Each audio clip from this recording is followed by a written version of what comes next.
Hello, everyone. Welcome back to the Heroes World Quarantine podcast. I am your host, Stu Pei. I am here with, of course, the two founders and proprietors of your comic book, board game, and nerd stuff, Andre and John.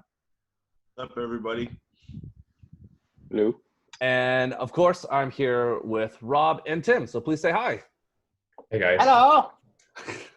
So today we are here to talk about The Old Guard. We're going to do kind of a review / thoughts on the movie.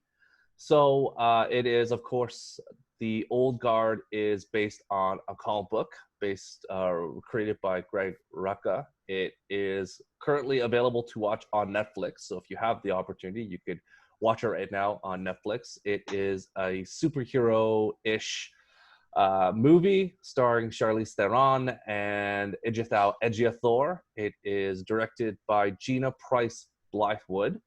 The budget was about $70 million, so that's kind of what to expect. According to the internet. According to the internet. According to the internet. And I guess I could say from those who have any idea what it is, we're going to try to leave our spoilers to the very end, so we won't try to ruin anything in the intro. But essentially what it is, it's a story about immortal warriors who is led by Charlize Theron, who is the oldest of all of them. Can we call it Highlander with more guns? Sure. No. I was just waiting for Jason Bateman to show up because I'm like, where's Jason? Or Will Smith. I'm like, where's Will Smith? You know, isn't this kind of like this whole thing with angels? Nonetheless, it is a movie starring, Charlize Theron. She plays the oldest of the warriors. They've been around for hundreds, if not thousands of years, fighting wars and doing stuff for humanity. So that is the whole movie. There is a new character that is just awoken, and she is now part of the indoctrinated to the group of warriors, which doesn't actually have a name. They don't have a cool name like the A-Team or whatnot. And there they are. So this is the story, and that's what we'll say without spoiling the movie. So based on that unhelpful summary, I'm going to go around the table and kind of ask you guys a simple question. So we know that this is a comic book series by Greg Rucka. There is a trade available. It's 5 comics, and there's a Netflix movie. In your humble opinion, do you recommend watching the movie first or reading the comics first? Who are you starting off with? Anyone. Rob, go for it. Go for it. Go, Rob's in. You're in. Rob. Okay, so in. I went and I picked up the first trade yesterday, and I read it and I watched the movie, and I would recommend, if you have not read the trade at all or any of the comics, watch the movie first. If you have read the trade, if you did the same thing that I'm going to do, is where you ran out to your local comic shop, you pick up the trade and you want to watch the movie, give yourself like a few days buffer in between. I may have made the mistake of reading it and then 4 hours later then watching immediately watching the movie. So the last page is done. Play. Yeah, click. You definitely need some time, but I would highly recommend watching the movie first. It's one of those like chicken and egg things. It's really tough. Everybody's, and I'm sure there's other people on here, Tim, who may have done it in reverse. It's all personal preference and style of what you want to do, but if you are going to do it all within a couple of days, you definitely need a space in between. You can't be jumping from one right to the next. Why do you need a space? Because I think the problem is that maybe there's not enough time to have consumed all of the information that I've read, then jumping right into the movie. You're by default, when you read a book first and then you watch the movie, by default you're always comparing what's in the movie to the book, right? It happens. The biggest example would have been the Da Vinci Code. Everybody read the book first, then the movie comes out a year later and you're like, oh man, make the best parts of the movie, you know. And so that's just human nature. We always compare to the source material. But I think when you're doing it like immediately after or within a few hours in between, it's just so fresh. You really haven't had a lot of time to process and digest what you have just read. And I think it kind of, for me, it skewed it a little bit because, and I don't know, a lot of it, the first part of the movie really sticks to the source material. Like their storyboards, they probably just cut out. Yeah, opening narration is like almost word for word straight from the comic. Yeah, so you could feel like you're doing. It's like watching a movie twice in a row, and someone forces you to watch it the second time. Maybe that's the feeling you're talking about. you're just, it's like, you know, that the storyboard artist just took the stuff out of the comic and put it on because that it was shot for shot, it was great, and then it just diverges off to a different path. And I think because you had just read it, you didn't have enough time to breathe and to say, I can accept these changes. You're kind of like, wait a minute, why is it not doing what I just read? So that for me was the only. So I would definitely watch the movie first and then read the book. Tim, as Rob kind of threw the ball at you. Spoilered. So, yeah. Yeah, I find that I oftentimes find out about these comic books by the show or the movie, right? So this was no difference. I had no idea about Old Guard. And I watched the movie first, and I'm glad I did, because then reading the comic, I thought I really enjoyed the comic a lot more. And so for any of you out there that haven't read the comic book, I would say watch the show first, because the comic book is a nice, you can, as John said, it's a lot of it is verbatim, especially in the beginning, but that's okay, because it just shows that, you know, that it's a true imagining of the comic book. But Rucka wrote the screenplay himself. Yeah, but even just the shots, like even just the scenes, like Rob said, right? It was almost like that was the storyboard, and they said, okay, this panel is going to be this shot, so it was great. But yeah, definitely, I would say read the comic book second. Enjoy the comic book; it's a great comic, great comic. Andre?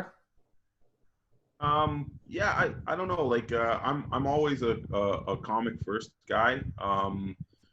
Just because I always feel that there's very few instances where a comic or a book is going to be less than the TV, movie, or television show or whatever, and so I think my answer is going to be read the original whatever first and then go in, because I find that sometimes if you do it the other way, like if somebody had watched the movie and didn't enjoy the movie, they'd be like, why am I going to read the comic book, right? Like somebody years and years ago gave me a copy of Starship Troopers after I'd watched the movie, and I said, this is a steaming pile of shit movie, and they gave me the book. The movie's amazing. It's a cult classic. And I'm like, there's no way I am going to read this book. I don't care how amazing you say it. I said, if the book was so amazing, how did they miss so much to the movie? And to this day, I still haven't read it. And I just hear great things. It's a good book, Andre. It's a really good book. It's good. That's good for the book. So they should have made a better movie then. So I think I would say there's so much, Andre. You could money. I think money. To your point, Andre, it was condensing so much story into one book, which is the problem. I think the best example is if you watch the Starship Troopers cartoon show. It's actually more towards that, and the introduction of alien races and all the other things that happened. I watched the CG Starship Troopers and I watched the animated series, but I'll never read the book. Probably not. No. Or Andre, if people watch this podcast, they can realize maybe, but people will say that the comic book is worth reading. So the comic book, I think is worth reading. Yeah. It's for this series, I would definitely say read the comic first. Definitely. No, I agree, but my point was don't just jump into that movie. You need to process everything you've read before jumping into the movie. I don't really get that, but that's okay. It's your point. I don't see why you would need X amount of time. It's Andre. It's not like War and Peace. You know what I mean? It's an amuse-bouche, man. You need some time to really, to break the meal down. You need that, a little bit of treat in between. I think reading it and then instantly watching it right after for anything is going to make you tired of the second thing that comes up, possibly, especially since this one did have a lot of faithful adaptation. But I think to Rob's point, it's so fresh in your mind that you can really nitpick based on what you've read. So maybe it's good to, like many things in life, take a little bit of time away and you forget a bit and you can experience it all over again. But John, what are your thoughts on whether you should watch the movie or read the comic book first?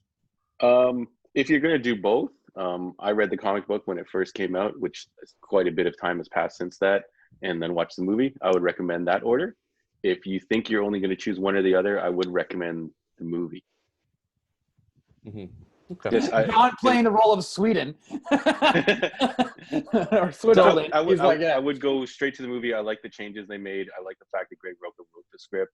I'm a big Rucka fan. I usually like pretty much all his stuff. And the comic originally, when it came out, it didn't catch me right away, and I did like how they did the movie. Great. So the next kind of question I'll go is, and I got kind of a sense of where you guys are at, but my next question is based on The Shawshank Redemption. It's my bar for whether a movie or book, which one is done better. So because in Shawshank, I actually feel that the movie is actually superior to the book in many ways. It's one of the only instances I can imagine where the movie's better than the book. So in your guys' opinion, is the movie better than the book, or Hell vice no. versa? Andre, Nope. go for it. Nope. Book. Why? Book. So the really cool thing about how Rucka writes is Rucka is a definitive character writer. Okay, every one of his characters has, for lack of a better word, 3 dimensions. There's so much depth to his characters and stuff, and plot is usually secondary to his writing. Not that his plots are bad; they're actually very, very good. But he's really good at putting characters in situations where the interaction between the characters are what is fantastic. And I think in this movie, I think we talked a little bit about the budget. I think the budget of this movie really, really hurt the storytelling. You know, this should have been a 5 or 8 series a la Witcher, where they spent, you know, some big bucks, because in the comic book you see the flashbacks of these immortals, these people, and how their lives changed. And not all of them started as warriors. Like Andy wasn't like a born warrior.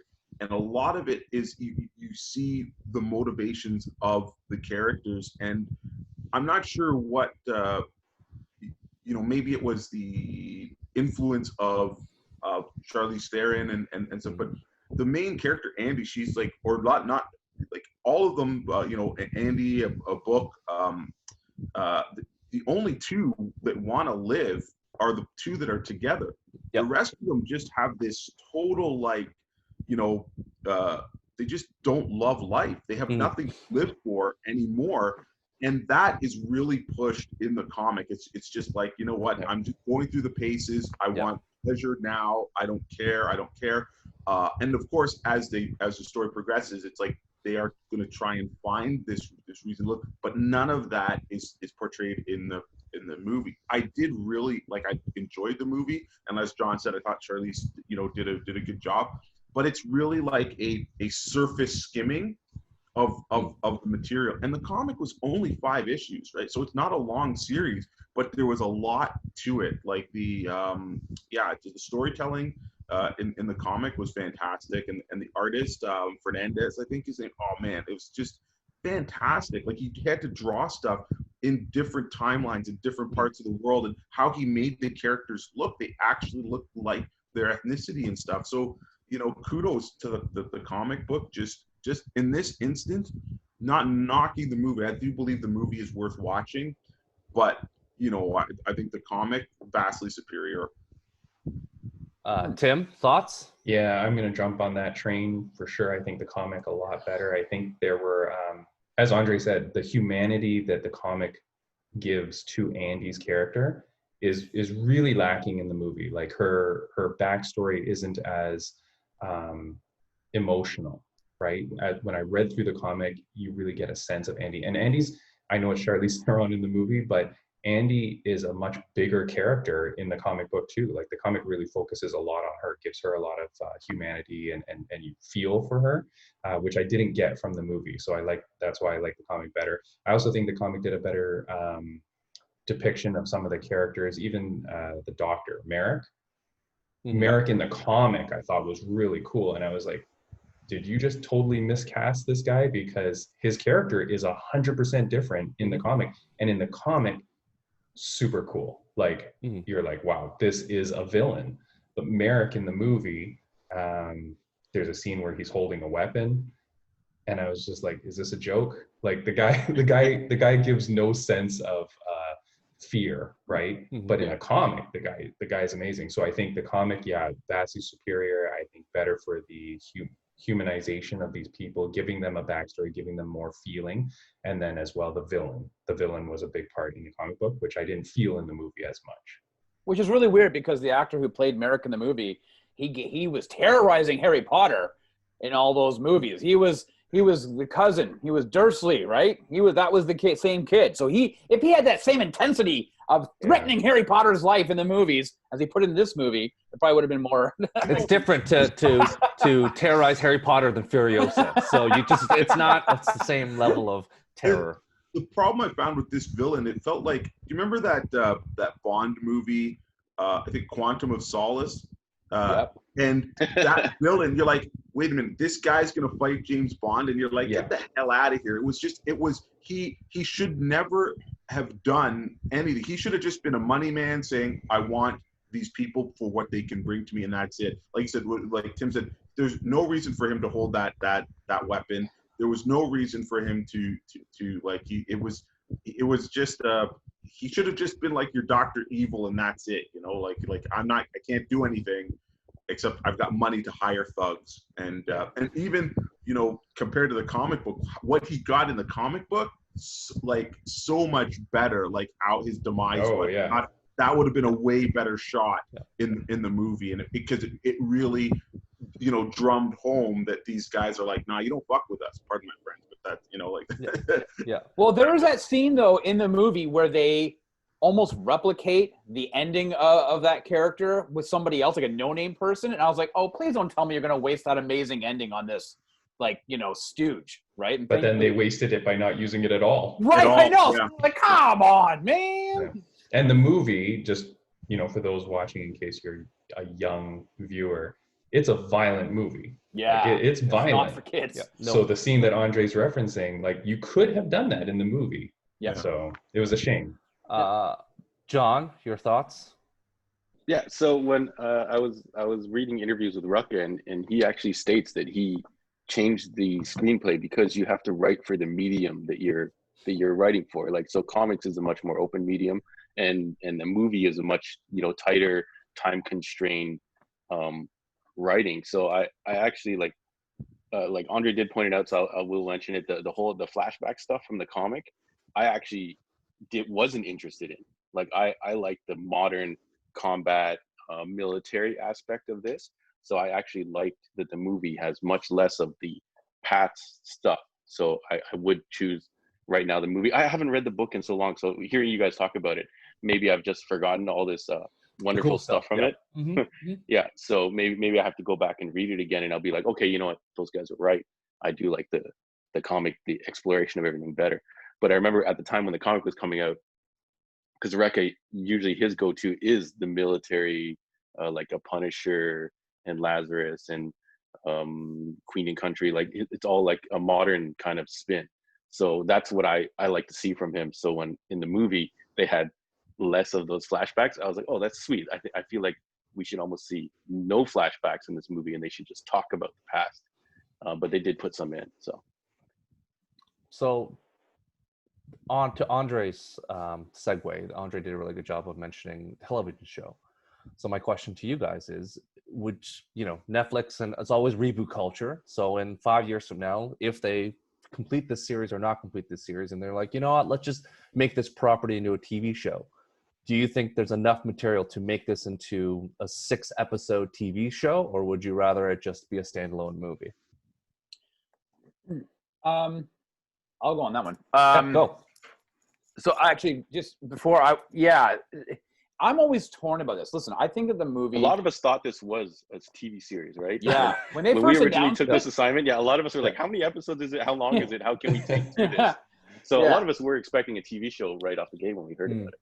I'm always torn. I actually think that the movie looks really well. Like, I think the action scenes are very stylistic. I enjoyed the movie for what it was. And it's always a really tough thing is when you take the source material and you enjoy it so much, I think we automatically, like Andre is, rightfully saying, hey, this could work as a television series. But then almost every story arc or every comic could work as a television series, and you can't always do that. Sometimes they have to be adapted for movies.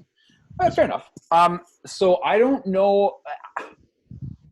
I don't know if this is deep enough to be a series. Yes, of course you can make it a series, but can you maintain that level through every episode? If you're doing Watchmen style 8 episodes and that's it, probably one season committing and then that's it, then sure. But I don't think that most studios are going to want to do that. They're going to say, hey, we're getting a lot of, great feedback. We want to keep doing this. Let's do another series. And then creating something just for television. And I think that that's not always the right answer. So I think it works best as a movie. I do want to see where the second movie goes. And the director, and I can't remember her name off the top of my head, but she gave an interview. Gina. Yeah, she gave an interview to Entertainment Weekly, and she said, listen, this entire story is written in 3 volumes. And so they have 3 movies planned out. So I'm invested enough that I would definitely want to see where those 3 movies lead. But I think I'd prefer. Apparently, she's very passionate about the project. When you see interviews, this director, and I didn't really know any of her history other than I think I've watched Love and Basketball. But right, yeah. Mm-hmm. Yep. So I'd rather see it as a movie. I think it works better as a movie than a show. I'm gonna disagree with Rob on all accounts. So not every comic book story deserves a whole arc. There's some comic book stories that are literally just flat. There's nothing to it, and you could do it as in a movie. There's one shot comics that you're not going to be able to stretch out. But I think you can clearly see when Rucka was writing this series in particular, as opposed to like stuff like Whiteout and Stumptown and Queen and Country. I think this one here was made to be adapted, right? Now, whether or not you adapt it to like the movie that we got, didn't go to the silver screen. So again, like I said, I think the budget hurt this movie. I think they could have done so much more. But this is the type of thing that you've got the core in the comic book, okay? And if they wanted to expand on these things, there's so much history. How do you say you can't make a TV series about people who have been alive for 6,000 years? Because right? Here's the problem. Let me finish. You've got this game series called Assassin's Creed, which there's like 1,000 of them, right? And each one of those goes back literally to 1,000. a different period, and it's doing a different nuance of the character.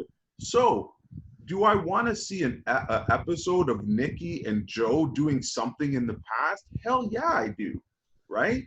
Look at Stu. We were talking about earlier. You've seen the holodeck. This is the perfect platform to be doing stories that flash back, flash forward.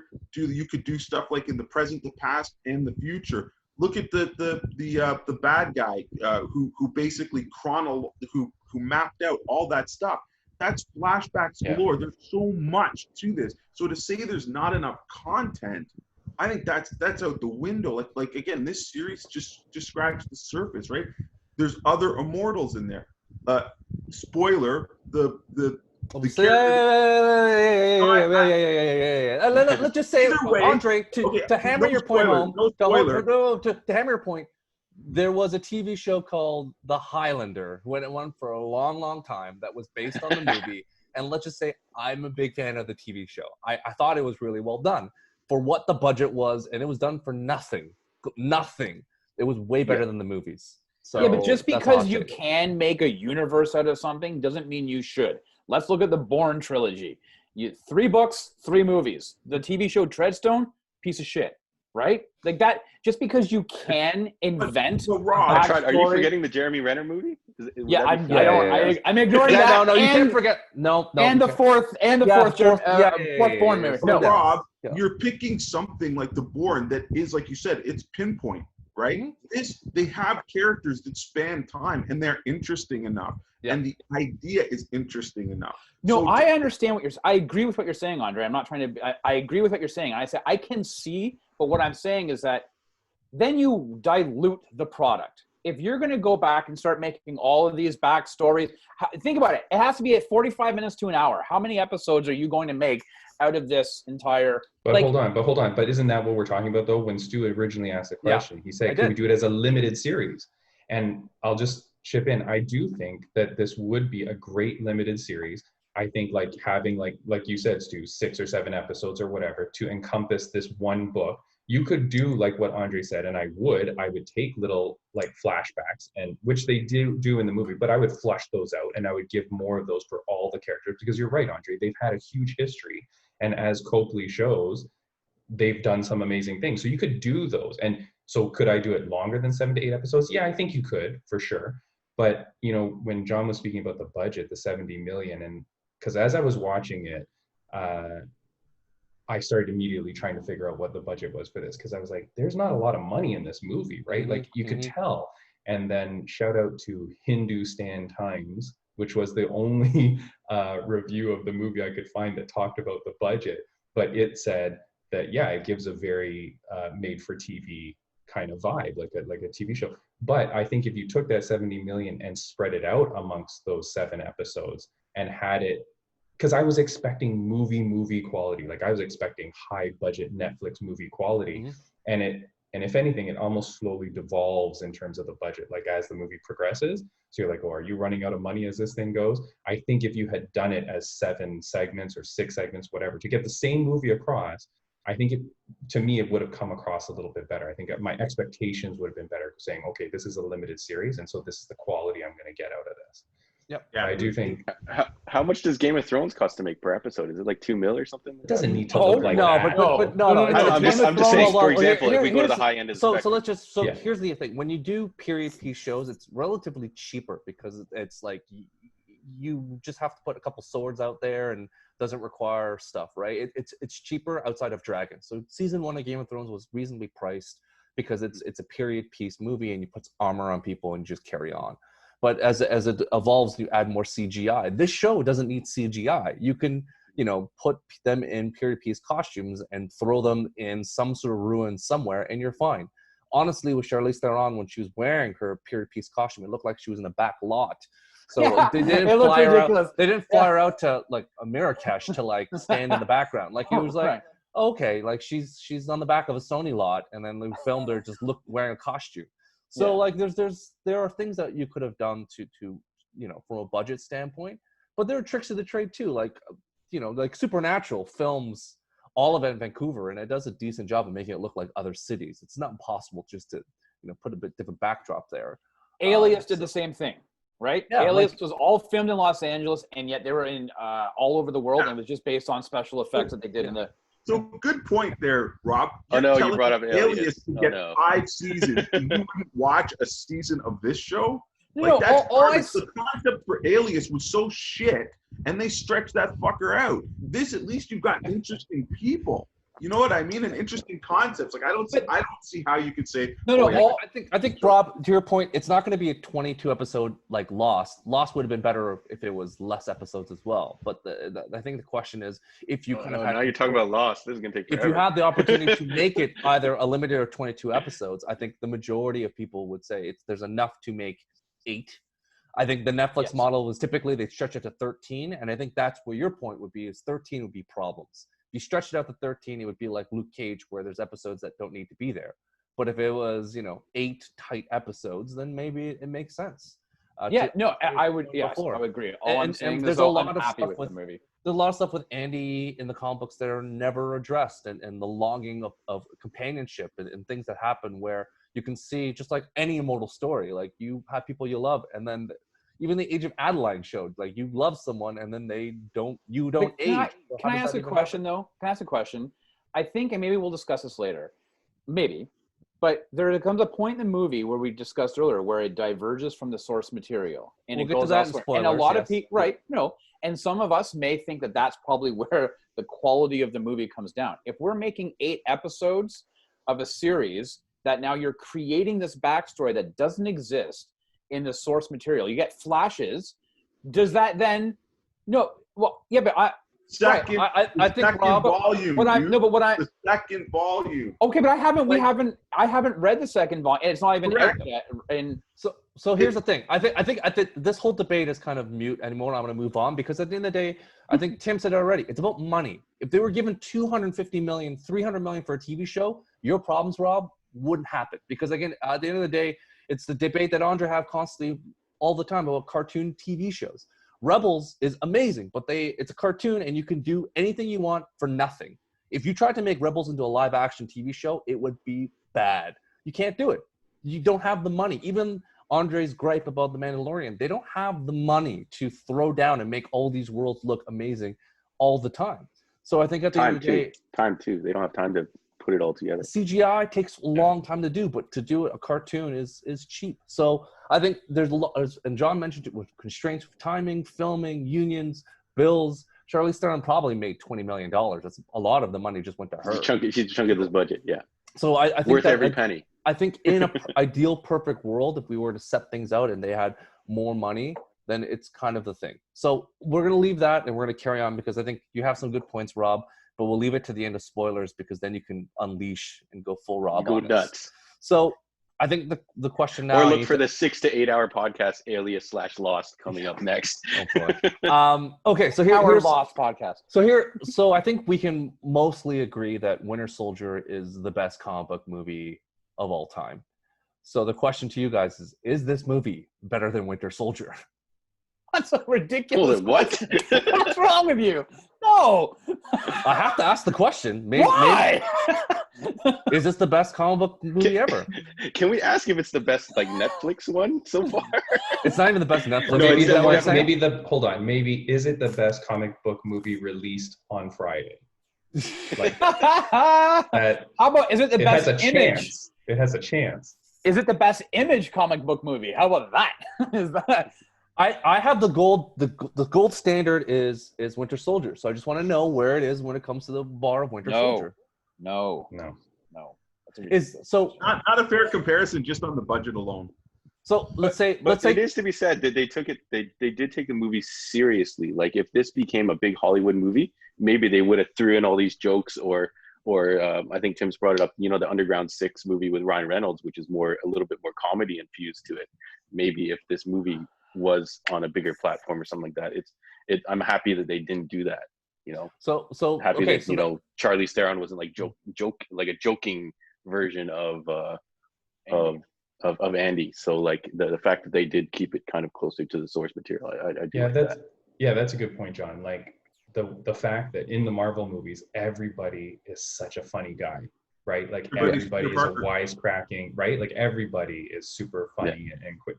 Doctor Strange, right? Who never smiles, right? As a kid reading Doctor Strange, he was never a great comic read for me because it just no funniness, no whatever. But in the movies, everybody's a funny guy. In this movie, it stays very true to the source. So it's a super serious movie. I think it should get props for that, for being like serious and to the source material, where they could have went like a jokey route, trying to appeal to more Netflix viewers possibly. It is funny though that you mentioned 6 Underground, because I was watching this and I thought to myself, this has the same feel and vibe as 6 Underground, as Extraction. Like a lot of these recent action-y Netflix-based movies, they all seem to feel the same, almost like they're in the same universe. They all feel the same when you watch them. They're similar Netflix too, action movies. I don't know, but 6 Underground, I know I may be alone on this, but that was a really good movie, man. That was action. That was solid action. The money that they invested in that first scene alone, that car scene that lasted an hour. Go back and watch that. You go back and watch that opening scene. Dave Franco, hat on, hat off, hat on, hat off. I'm okay. No, it was horrible. Rob, stop with the nitpicking. Come on, that's a whole different segment. Like hat on, hat off doesn't matter. The wind it does blows, matter. Who cares? It's no. Okay, at the end of the day, I do have a note on this movie about there's a little Nike Flash logo, like a little product placement scene that I was going to complain about, so I won't do that now, Stu. I won't nitpick you on just that. did, Tim. You just Damn did. Edit. Don't try. Take that, Nike. Fix it in the fact post. that 6 Underground had $150 million budget, and this had, 70 or whatnot, speaks volume to Extraction. I think had a $60 million budget. But even Extraction, the beginning of Extraction seems very eerily familiar to this movie. You're just basically replacing Thor with Furiosa in the middle of like a weird like deserty location, and you're like, it's like they reused the same spot. So maybe it's the same people as well. A side note, I think John Wick had around a $70 million budget as well. No, not that first movie. I think it was lower than that. I thought it was like 40. The first movie was like 30 or 40 million. It was really low. Yeah, and amazing. But I also think that, you know, I think that the director Gina had different kind of things to do in the movie compared to 6 Underground. 6 Underground is just eye candy. It's a Michael Bay sky view shots, a lot of really beautiful. Yeah, you're not a cinematography freak, okay, Rob? You don't care. You don't care about but you know art. what? It went. You don't care about art. You care about continuity of hats. No, but that was a stupid Bay movie. He became himself. Like, he went way too Bayish on that. I miss Michael Bay. What does Michael Bay do well? And Ryan Reynolds. Movies it's like, very well. Yeah. It may have Michael Bay moments, but it looked wonderful. Like, it looked like a good movie. Like, it looked like a movie you'd see in the theater, at least. And we may not get it, especially that opening sequence. 100%. Yeah, 100%. So, okay. So clearly everyone agrees it's not even close to Winter Soldier. Fine. All right. Is it? That was the original question of this. The spirit. I feel like the spirit of it was like getting there, though. Is it better? Like, I have to ask. No. Maybe someone has a hot take that is better than Winter Soldier. Fine. Is it? And funny, John mentioned John Wick. So the next question is, from the action sequences, John Wick is kind of the gold standard, the bar of really cool action sequences. So how does this movie? It's an action movie, kind of. It actually had someone from John Wick on it for stunt choreography or stunt design. Right? There was one of the guys from John Wick on it. Yeah. Yeah, but how's it gauge to that movie? I thought it was pretty good. Like, everything nowadays is going to be compared to a John Wick. That the whole close combat gun when there's one point where she kind of like pokes a guy, and shoots a guy, and like Charlize really, I think she really delivered on the action. Like, she is like slowly, like not even slowly, she's been stepping up. Like Atomic Blonde, she was like this badass MMA brawler, and I feel like she actually put in the work for this one to look cleaner, to look very elegant. So you see like some wushu in there, you see some eskrima, like all kinds of cool stuff that you don't always see. Some of the gunplay, obviously you could tell it didn't have quite the budget of some of the bigger movies, right? Like some of the, I think they tried too hard. The gunshots and stuff like that, but I thought they did a good job with the the tactical. They're tapping each other on the shoulder to move forward and things like that. So they definitely had a really good consultant. That's why I was checking the director's credentials. I'm like, does she normally do like combat movies, or did she have a really good advisor, or does she just have a feel for this? All the shots were like eye level. We didn't have any like sky shots of the action, so you felt like you were in there. So I really liked the action. I was happy with it. Go ahead, Andre. You had a point. Thank you. I think that I think they probably could have made the action look better if they used some more tricks. They could have had some I don't know, like a dark thing and have muzzle flashes, because aside from the first fight scene, that fight scene at the end, it was just cheesy. It was just like they'd fire a gun twice and then pick up another gun, and it just like, again, but this all goes back down to budget. Like, you can't compare it to like a John Wick or John Wick 2 or whatever. Like, it just didn't have that. So while it wasn't like shameful, like you're like, oh, this is hard to watch, it wasn't. I wouldn't say, oh man, you got to watch it because the action scenes are great. They are acceptable. They are watchable, but you're not gonna be like, oh man, that was crazy cool. There was no thing. And Charlize did a great job. When she was.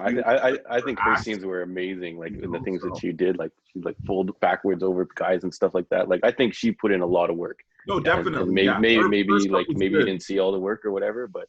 Yeah, there was some silly stuff, but the best death scene though was one by Joe near the end in that final scene where he takes the guy and he pile drives him. That was the best death. That was awesome. I think that's straight out of Blade 2. Yeah, the movie action. The action scenes were good. I think they did a good quality. There was a lot more action in the movie than last night's Usman Masvidal fight. So anybody that's a UFC fan, like, there's good fighting in the movie, like good stunt choreography.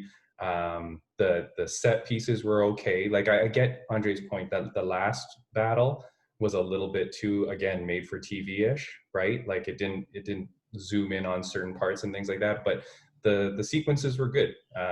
It's funny that John brings up John Wick, actually, because I as I was watching, I made a note saying she needs to learn from John Wick to do some double taps on some people, because she often No, finishes. she's so good. She knows that shot kills. But she double often tap. She has experiment. She has often, experience.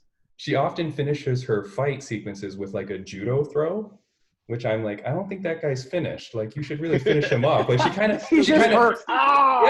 hip tosses him, and then she walks away to the next guy. I'm like, but he's still alive, this guy. Right? Yeah, but So, here's the thing, Tim. We also have to be cognizant that these guys are not bad guys. A lot of times they're just doing their job. Right. So it's kind of like, you kind of feel like, yeah, you kill people, but they're not like a bunch of like evil mercenaries. They're just a dude that showed up one day. He's like, I got to protect this guy. Like, it's I kind of want to balance this out. Like, maybe she's also cognizant that like, they're just doing their job, bro. It's like, they're not there. They're not like people in the streets killing like orphans or like a militia of like evil people stealing diamonds. This is a guy that showed up to work who's like, I got to protect this person. And then like, maybe a judo throw would be nice instead of murdering innocent people. And I will say one thing is that one of the differences between the comic and the movie is in their healing ability. So I won't spoil it, but in the comic, their healing ability is a lot faster. So I feel like the way that they gave their power in the movie didn't lend itself to some cooler scenes that probably could have occurred, right? Like even that first scene in the comic book is a lot different. They take it and boom, they're on them. They don't like flatline. You know what I mean? So I feel like that kind of prevented. I think that's some where of the action a lot of the scenes money from being went. Cooler. The regeneration effects that you'll notice when you watch the movie. You'll be like, wow, they spend a lot of money on this thing knitting itself back together. I was really hoping for a Hugh Jackman cameo in this movie. Like at the very beginning is him like, I'm dying and I can't regenerate. I'm like, ooh, very nice. But, you know, the Wolverine didn't show up. So that was unfortunate. Okay, so we're any final thoughts on the fights? I think the action is probably the best part of this movie, to be honest with you. Yeah. The action scenes. I do. I think, I mean, yes, I agree with Andre and what Tim said. I think the final action scene was supposed to be the big. You have so much hope when you see the first one at the beginning, and you're like, oh, this is going to be amazing at the very end. And then it doesn't land at all, except for that one kill. But I think overall, I think the action scenes were great. I think it's, you know, it's funny when The Matrix came out in 1999, every action movie after that was the standard, the bar, right? And everybody was doing their slow movement and their, you know, everything else like that. And now when John Wick comes out, every action movie is now trying to. Do you see a trend with that, Rob? Yeah, in terms of Keanu, just one person? bro. Is it just one all person? Keanu, man. So basically, it's when Keanu does something. Let's preface that with when Keanu fights. We just I just think when he sets the standard. Yeah, when Keanu says, "I'm gonna fight," or like when he fought in you know, in the old school Keanu Reeves movies. But you know, but I do wish look to the sky and shoot a gun in the air, screaming. I'm an FBI agent. I do wish though that they played in one. I think it wasn't the opening scene, but it was like about a quarter way through the movie when they're on the helicopter. Joe and Nikki, they all have swords. And helicopter. That's what else they spent their money on. And they use them very, use them very, not often at all, right? Very sparingly. And I'm thinking to myself, you guys have been around for hundreds, some more of years. You are trained in different arts of combat, and yet you seem to be falling on the same couple and you're using guns. Like if you're in close, I want to see more of that sword fight. I want to see a more well-rounded, you know, different style of fighting. John mentioned that Andy, she did a bunch of use the martial weapons. arts. Yeah, but they were confined into an airplane. Like that's where you saw most of that fight scene that you're probably referencing. So it would have been cool. It would have been cool if each of the immortals had their own fight style. Yeah. Right? Like if one was like a sword and one was, you know, daggers and one was gunplay. Like that kind of would have been cool had they taken that from their history or their past, right? And that's what they adapted to. But I think that to your point, I think throughout generations they have to adapt to new weapons and new things on a regular basis. You can tell that they have old favorites. Like to Rob's point, yes, they got an old sword. They would have the old sword. The axe. They got their thing that they like. But in the day, like to your point before, it's like guns are guns, and because they can't regenerate as quickly. If you get shot, then you're down. You got to wait 3 minutes to get back up. You're like, I guess I can't use the sword, so let me keep on going. Like it's just old Betsy's just here because I like it, and I got to keep on going.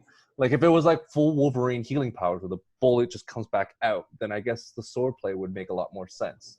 But I feel like to that point, you know, you can see what, you know, we all have things we like from our past, and it's nice that it transitions through history, and you can see the characters. I think the one thing missing, from the not to get thing is it's their use of technology. I feel like in the comic books they do a good job of saying the younger you are, the better you are adapted to using technology, and of course, but it didn't really show that in the movie. But again, that's a small nitpick. It's not the end of the world. So,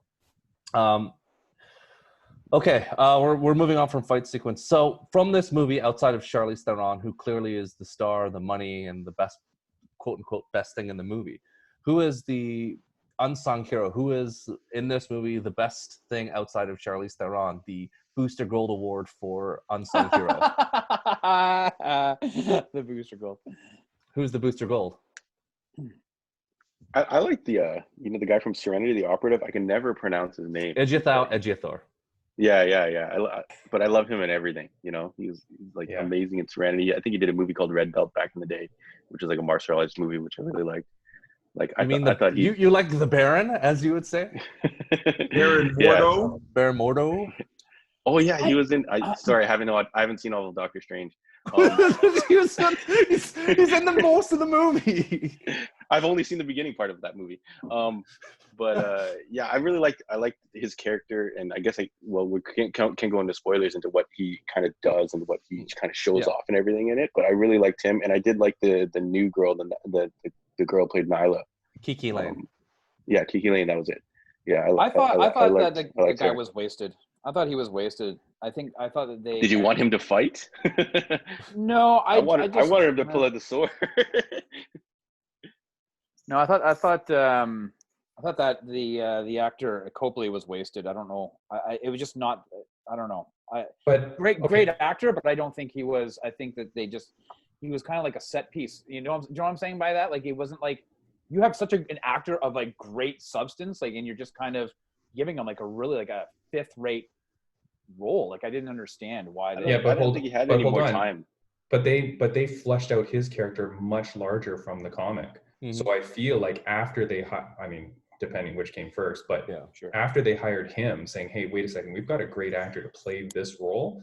That's why his role is that's one thing that changes a lot from the comic. And in terms of who knows what's going to happen in the next movie. Yep. But he seems to be the guy that they're kind of going to put their back on, right? So, to me, he was the standout secondary character. Would have been him for what, after you read the comic too, when you realize, oh, they've really like flushed him out.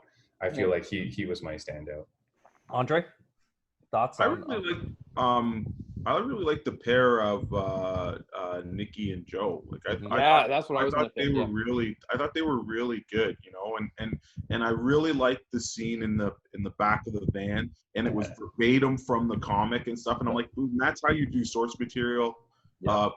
I think those two actors, they must have read the source material. You had to, because you really felt their bond. And again, because I had read the comic, I'm like, I want to see that flashback. I want to see their history and stuff like that. So I think those two guys, very good. And again, the scenes where they shined were a scene in the back of a car and a scene where they're both strapped to tables. And you felt some. So I'm like, those guys got some acting chops for me. Yep. Yeah, I agree 100% with Andre. Yeah. John, go ahead. Yeah, no, I was just saying overall the entire cast, I did like each of the characters that they cast. Like, everyone they cast, I thought was really, really fitting for those characters. Again, I haven't read the book in so long, so. Yeah. So Chiwetel Ejiofor, who nominated for Oscars, is apparently the unsung hero of this movie. So that's all you need to know about that. For the person who was in those giant Marvel movies is the best secondary character. So quickly, as we jump to the next question quickly, you guys mentioned it before, so you guys knew what I was thinking. But is this the best Image movie? Because there have been many an Image movie. Is this the best one? You're going to have to recap. It's definitely better than Losers. Yeah. Definitely better than Losers. It definitely executes. Losers is DC, Vertigo, so it's not. Teenage Mutant Ninja Turtles like an is Image an Image. For some reason. The Crow. Wait, Ninja Turtles? It is considered an Image comic. Ninja Turtles, 1990. 1990s. They did publish it for a second, yeah. Yes, Tank Girl. They did publish it. Spawn. Bulletproof Monk. The League of Extraordinary Gentlemen, I guess is. I think the only thing in contention with it is The Crow. Then Wanted, Kick-Ass. Oh boy. Kick-Ass. Kick-Ass 2. Those are typically the biggest movies that Image has made. So yeah, I don't feel like Crow is Image though. I feel like it's an indie published book that maybe Image did publish some of it at some point, but I feel like it's not really in the Image. Okay. So under the Image umbrella, I think this is probably definitely the best movie, unless you come up with some other names other than those. Well, he did say Bulletproof Monk. Bulletproof Wanted. Hold on. I might get booted off this podcast in about 2 seconds, but I like Bulletproof Monk, so I don't know. Hey, if I'm not getting booted off for Army Hammer, you're not going to get booted off for Bulletproof Monk. Wanted was a decent one. You didn't like that one at all. I thought Wanted was okay. Is Kingsman Image? Is the Kingsman Image? Yeah. Not on the list that I have right now. It is not. Okay, but I believe Kingsman is Image. Yeah. That first Kingsman was pretty good. Spawn technically counts, but again, that's probably not the one that you want to say. That sorry, Michael J. White. I don't fight Wanted. me, but I like Wanted. Wanted, I thought was really cool. I thought Wanted was a good adaptation of the source material, and I would actually watch the movie over rereading that book, especially those last panels of that comic book where it just basically insults you for reading his book. I like Kingsman a lot. I'm not a big fan of Kingsman 2. Although I am looking forward to that new one, the Kingsman. That looks pretty good. Yeah. And then what was the other one you said after Wanted, Stu? Bulletproof Monk. What was the other one? There was one. Kick-Ass. Kick-Ass. Oh, yeah. You know what? The first Kick-Ass was actually a really Kick-Ass 1. There's Kick-Ass 2. Yeah, we won't discuss that one. But Kick-Ass 1 was actually a really solid. Again, another Mark Miller property that I feel like the movie probably did it better than the comic. He can't write comics. He sucks. Yeah, he comes up with concepts. Yeah, I Kill Giants is another one. Yeah. I don't remember that one. Random Acts of Violence. These are Image. These are things I'm reading off the wiki. So this is what the Wikipedia has told me. And A History of Violence. Ready Player One? Vertigo? Sorry. Is History of Violence Vertigo? Was that? A History of Violence is Vertigo. This is Random Acts of Violence. So this is a different movie completely. No, I think it does. I think it can potentially take the crown for Image. Over Teenage Mutant Ninja Turtles 1990. Ninja Turtles 1990? The 1990 Ninja Turtles. No, I know. That's a good movie, man. Yeah. It was. But the Image published Turtle stuff was some later on stuff. They kind of it was a more modern version. It's not the original Turtles that the movie was derived from. I think Image published Turtles after that movie came out. Well, after that movie came out. Why don't The Crow? You don't like The Crow? Why don't we change like I said, I don't feel like Crow is Image. Sorry, Andre. Why don't we change this question, guys? Is this the best Greg Rucka? Why are you stealing my stuff, Andre? Why you gotta do this? You gotta let me just keep on going. You've now ruined the next segment. He's got another segment. Rucka actually has a number of projects that are out. Yeah. Okay. Well, that's fine. You can just go out. Okay, let's skip to the next one. I think it does. I think it does take the Image crown for now.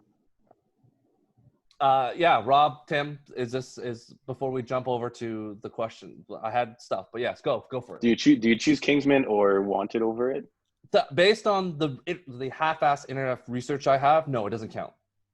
Okay, well, so it's better than Spawn, infinitely better than Spawn. Yeah, that Rob went to see in the theaters. Yeah, I did, but I was so hot.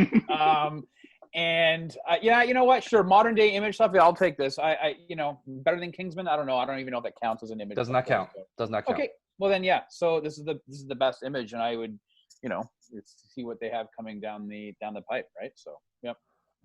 Danger Girl, Spawn, The Max, and Untitled Walking Dead film. So there we go. Okay, I'll vote no. I'll just say I don't want to give them a yes because if Image is watching, I don't want them to think that they can continue to put out $70 million movies like this. I think that they need to up their budget and make things a little bit better. And you know that they can. Go all in. Right? Andre's saying the source material is amazing. They could do a better job. So let me ask you a quick question though. Do you think though that Image properties fare better than as limited series as opposed to movies? Because I think Marvel and DC you can easily adapt. But do you think because Image stuff is very deep, like a lot of their Gideon Falls I think that's a whole nother podcast. That's a whole nother podcast. I think that's a whole nother podcast. Yeah. There's a reason why I didn't write that down for next time when you're like, what should we talk about this week? It is on the list. It's on the list. It's on the list. The Image podcast is on the list. Yeah, it's a whole thing. So Tim says no, and Andre clearly does not believe it's the best one. So we're gonna jump on to the next. I think it's the best story material, but I don't know if I can say it's the best movie. Like I don't think it's the best movie. It's the one maybe I enjoyed the most, but there's more money on the screen for a movie like Wanted. Yes. And if we slide Kingsman in there, there's more money on the screen that you see, like that, that you can see. Again, John, I don't know why I bring Kingsman. It's not on the list. You can wiki itself. Stop bringing it up. There's a comic called The Secret Service by Image Comics. Maybe that's why. Yeah. Right. Maybe that's why it's not called Kingsman in the comic form. Yeah, it's not on the list. So as far as Wikipedia is concerned, it doesn't. So according to the internet, stop putting your hashtag qualify. fake news in there, John. So don't throw your junk in here. It says Teenage Mutant Ninja Turtles. Stop robbing it. So therefore, that's it. So stop, God of mischieving us. And I know you're thinking quietly. Okay, John, so on to Stu's next question. Tank Girl. Greg Rucka question. So I'll move that up because I have a whole segment called The Best. And Andre totally read my mind. So is this the best of Greg Rucka? Good question, Andre. Because I know we have a lot of I've only seen Stumptown in this. I never saw Whiteout. Greg Rucka comics, or are we talking Everything. Greg Rucka? Everything. Okay. Everything. All right. So this is I'm gonna take up a lot of time here. Like John said, Greg Rucka writes a lot of really, really good stuff. Should I jump in with my Lazarus before Andre goes on for like an hour? I'll mute him. Don't worry. It's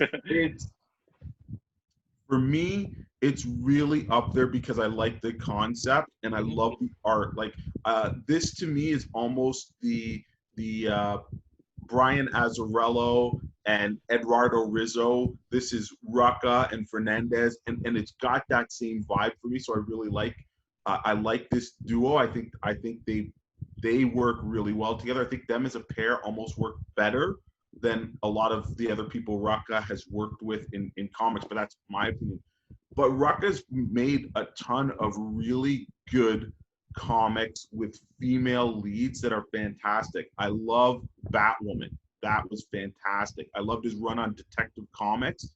He created a character who was Bruce Wayne's bodyguard that ended up falling in love with Bruce Wayne and then going on missions with Batman. It was fantastic.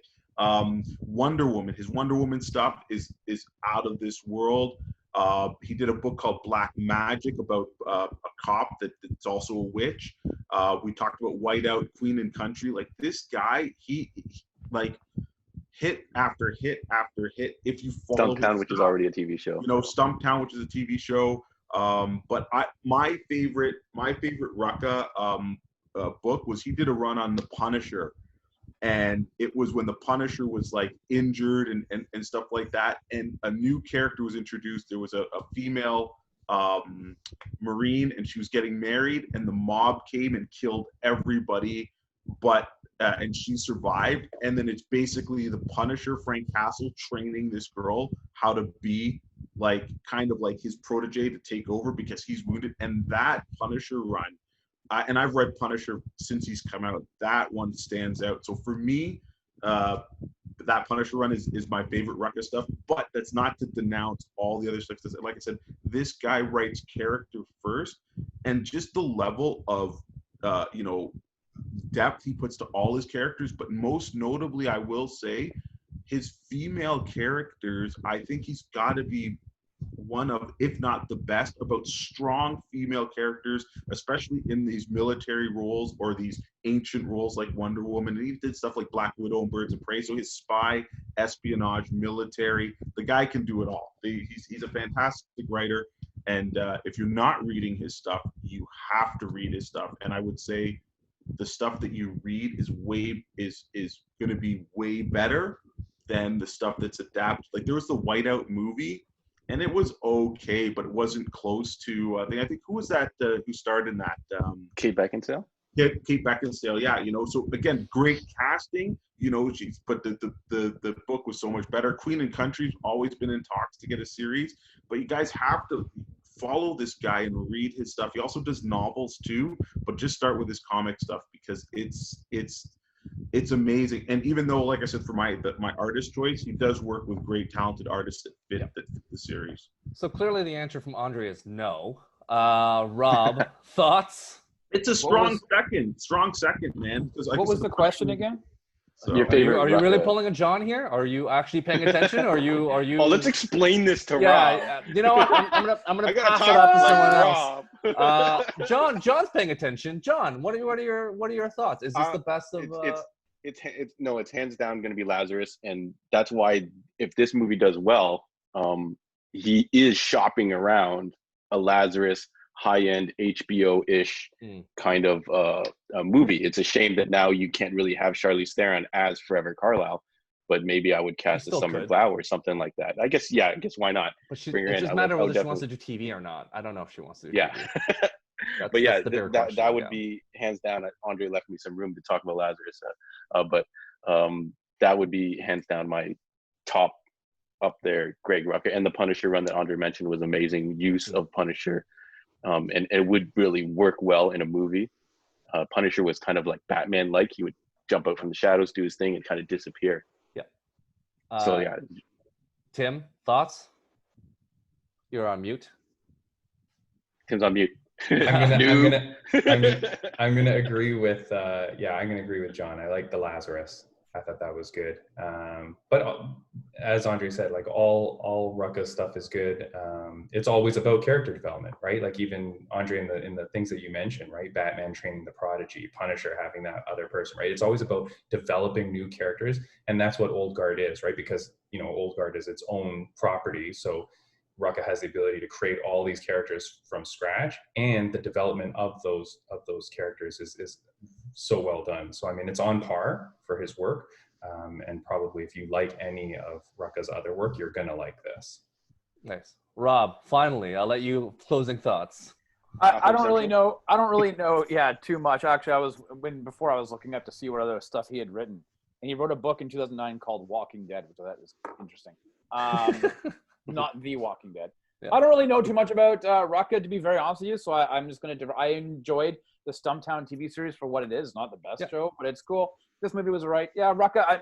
I've heard of them. They went a different direction with that show. And I like the casting, but I don't like the like you said it's like a comedy vibe. Yeah, well, this is what Rob was concerned about, stretching out a comic book for 22 episodes, and that is his example, I guess, of Stumptown, which is, like to your point, John, a very good read, but then when you stretch it out to 22 episodes, it's a lot of fluff. But sorry, Rob, for interrupting. Sorry, no, my apologies. Lazarus is supposed to be was bought by Amazon. There's supposed to be an Amazon series. So I don't know what's happening with that. During a recent interview I read that he said that deal is potentially ending. Going nowhere, I guess. So in theory he's shopping around, but maybe it is in works with Amazon still, but who knows? He, like last I read, he was still looking for a home for it.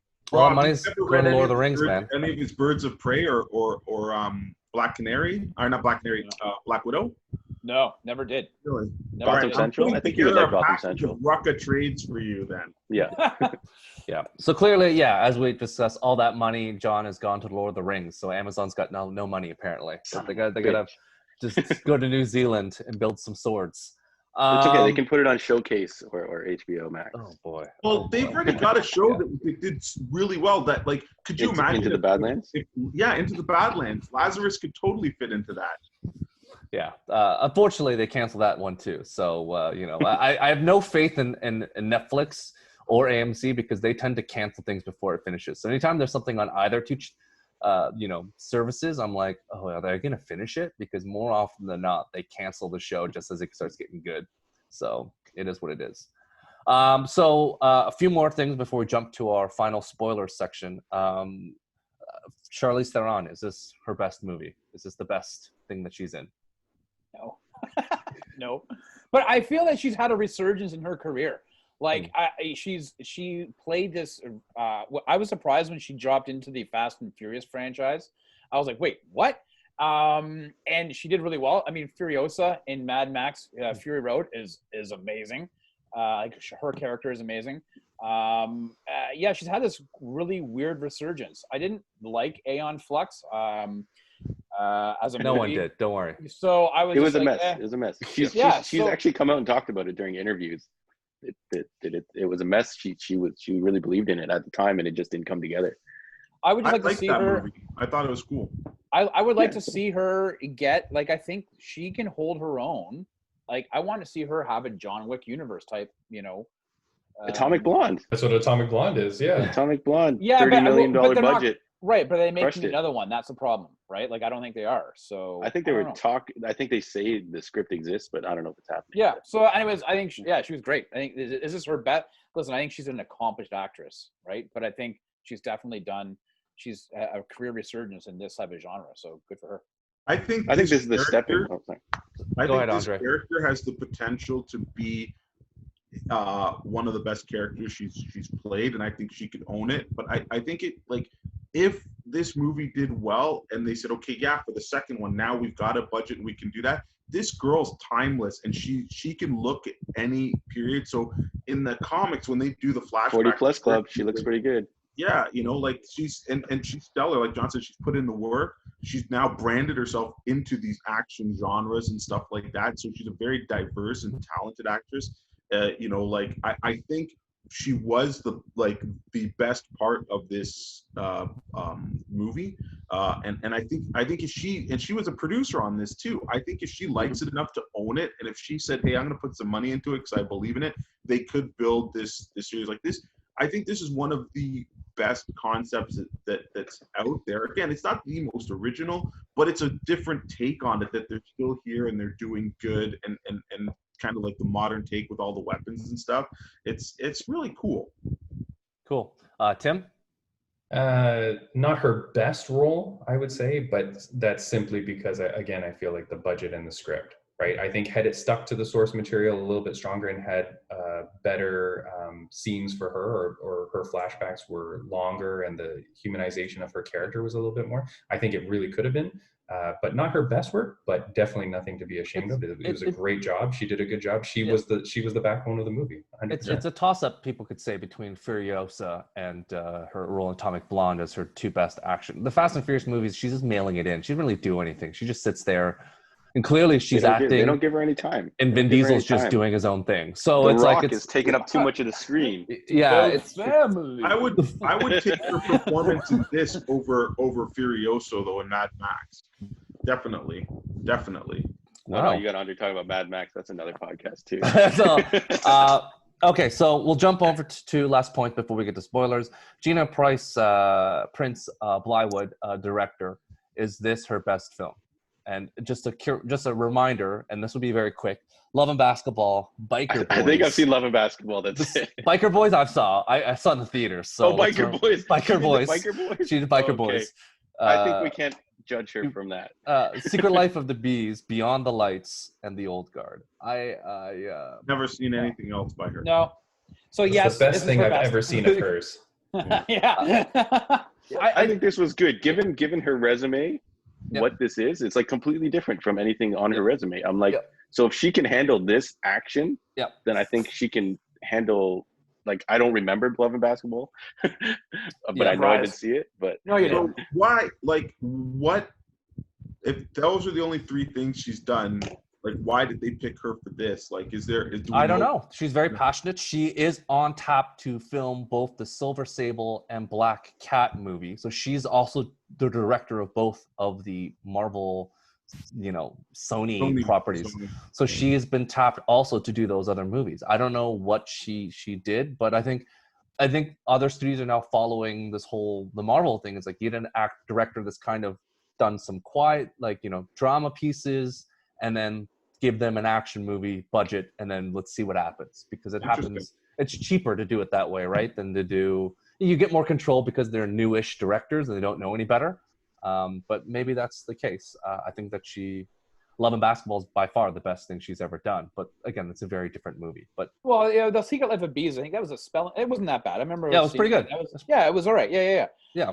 So she with anyways. Last one before we jump to spoilers. Chiwetel Ejiofor, We mentioned him a few times already. Underappreciated Booster Gold Award winner. Is this his best film? No. Not by a long shot.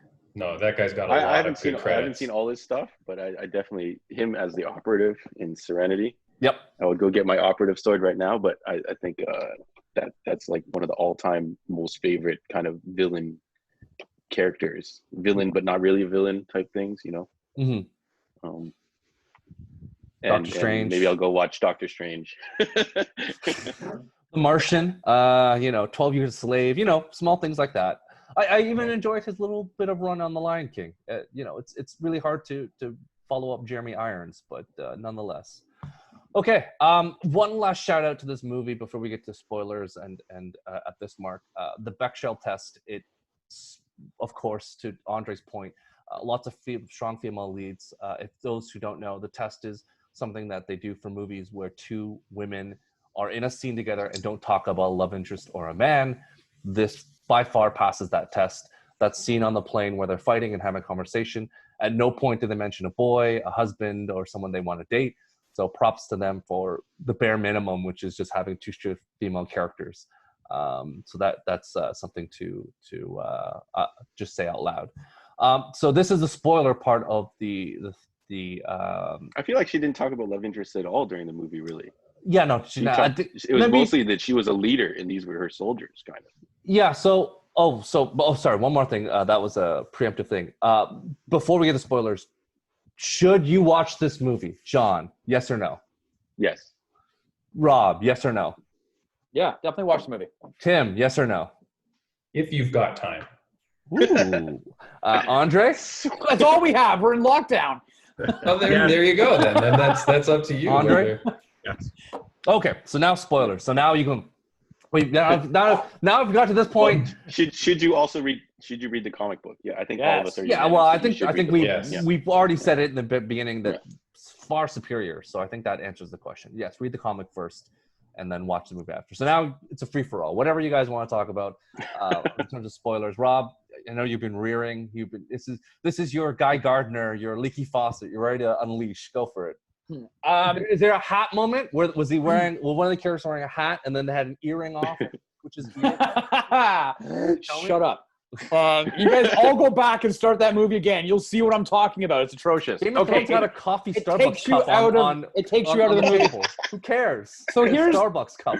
Here's the thing. I enjoyed the movie for what it was. Rob's head when he's watching the movie. Man, did his hat just disappear? It takes you out of the movie. You can't not look at watch all those that people movie. dying right now, but I think his hat should Rob forgot about the guy in Braveheart where there's a guy that's like wearing regular clothing with all the soldiers, and they didn't cut it out of the movies. Like, it took me out of Braveheart. I can't watch it again.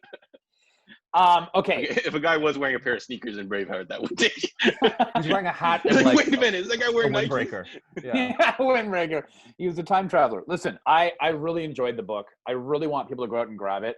Here's the thing I enjoyed the movie for what it was. When you're comparing it to the source material, there's that point. Should you just talk about changes since we're talking about spoilers? I guess. You can do whatever you want. 40% of the movie of the way through, I was really anticipating coming on today's show as I'm watching the movie, going, "Wow, they've got 90% of the book is in this movie," and then that number went down to like 85, and then to 70, and then it diverged. Here's my problem: full spoilers, and I hate the fact that they took Andy and then removed her power. You're making a trilogy, and you're practically removing her power. It falls into an old, tired trope. She's got it. Like, you need her as a central figure going forward in these movies. And I know that, again, full spoiler, she does survive. And it is somewhat debatable whether or not her power is still working on a minuscule level or not. But stop with that. Let her be the character that she is in the book and go forward. There's a scene in the book where they fall out of her and Niall, they fall out of the building and they land on that car. And I really wanted to see that. And instead they made it Niall and the villain. That's how she kills him. I get very expensive FX shots. I get the creative. They should have just not shown it. Well, I get that there's going to be creative changes and whatnot, but there are so many amazing moments in this book that could have been put into the movie that's what you want to see, and they didn't do it, or they changed it, and you're like, these are like the big pop moments in the book where you're like, what? Like this, and you didn't do it, or you changed it. And that's what really pissed me off about this thing. Stop taking her powers away. Make it. Andre mentioned earlier, you have those two characters. You don't know if the powers are gone or not. But you have those two characters, Nick and Joe, and they took that. And the stuff I was actually kind of worried, like, they're not going to translate that into the movie. And they did. And I was like, amazing. I love those scenes. Andre mentioned that earlier. Those two scenes in the back of the truck and in the hospital bed. I was so glad that they kept those intact and exactly the way they are in the book. Why not take some of these other amazing pop moments in the book and put it in the movie? So that's my gripe about it, is that, man, there's no need to diverge the way that they did. Just that's what brought me down. Go ahead, Andre. Go. I think that's the thing, and it's almost worse because Greg Rucka wrote the screenplay and stuff, and I'm like, you followed this book so closely, and then the points where you decided to diverge, you're like, what the hell are you doing? To me, a guy, you need to have complete control. And like John said, sometimes you have to, Greg Rucka would say, you have to write for the certain medium. And so I'm like, no, you don't. Comics can translate because comics are storyboarded. Every single movie is storyboarded first. And that's what a comic book is. So when you are able to take shot for shot in this, but then you get halfway through and then you're like, oh yeah, we have to put this scene where she loses her power. Oh yeah, we're not going to talk about her flashbacks until it gets to the point where we change it for her really big love interest that they put at the end scene. And they started combining the second trade, which is, or the second story arc, which is this one here, the Old Guard Force Multiplied. They started putting that stuff in, yet it was totally different. So I'm like, why are you making it different when you've already done it and it has been proven to work? None of these changes that they put into this Old Guard TV show were better than the book. So we talk about Winter Soldier. There's that part in Winter Soldier where in the comic it's based on the Red Skull is pulling the strings and the Red Skull gets assassinated. When they show that and they change it to Nick Fury, that's a positive change for the movie and for the story arc. But none of the changes in this were necessary, and I don't think they were budgetary constrained. The last thing I will say is that we've touched upon it a couple times. Andy's character is so great. Even if they wanted to focus on her, they should have shown one of her love interests, either Achilles or what's her name, Noriko or something. They needed to show one of those to show that she's broken. And if you showed that she was broken, you didn't need to show that she's going to somehow be, her powers were waning or lost. It's enough that she's an immortal and damaged mentally, spiritually, that they didn't have to show that she's damaged and her powers aren't working. To me, that was just trying to add tension, and they didn't know if they're going to get a sequel or not. That's all this was. They had that little Easter egg at the end just in case they get there, but they really didn't know. So to me, they should have said, no, we believe in this project. We're going strong, and that's how we're going to do it. To your point, Andre, I don't know if Greg Rucka has the same power as J.K. Rowling, where he can do whatever he wants. So if it was, as John mentioned before, Charlize Theron, who's a producer, who said, I want to do it this way, he's going to be like, all right, I'll do it. But hopefully this gives him enough street cred that when he does Lazarus, he can do what he wants. Again, you don't necessarily have the power as a writer. You don't get final cut because the director does, right? So you're kind of on the bottom of the totem. But then I'll say it. Then that means at a certain point, then for lack of a better word, I'm not trying to diss the guy, but this is not his first dance. He did Whiteout, had no say in it. He did Stumptown, had less say in it. So if he really believes in this project, and sure, it's co-created with is it Leonardo Fernandez, or sorry, I'm mispronouncing that. Maybe the two of them say, okay, well, we want to sell our property, and this is what we have to sacrifice. But it seems like a big sacrifice. But Andre, this is the George Clooney, one for them, one for me. Like, you have to sometimes give some stuff away so you can get the clout to do what you want. Yeah, but Andre's right about Lazarus. Andre's right about that Achilles, about the Achilles scene. It's a 30-second scene with 4 different actors playing Achilles, and you can, and right there, she is so powerful as an actress. You can show within 30 seconds these 4 different actors as he grows older, and she doesn't. That can root you into why she looks so morose half the time in the movie. I'm not disputing the fact that we all would want Brad Pitt. I think they don't have the budget Achilles for it, and to be there, right? But again, I think at the end of the day, it's, you know, there are a lot of things involved in this where there are product notes from the studio, notes from producers, notes from executive producers, directors, and things that are. This is a big machine that, you know, at the end you gotta. Not everything is something that you get the final cut on.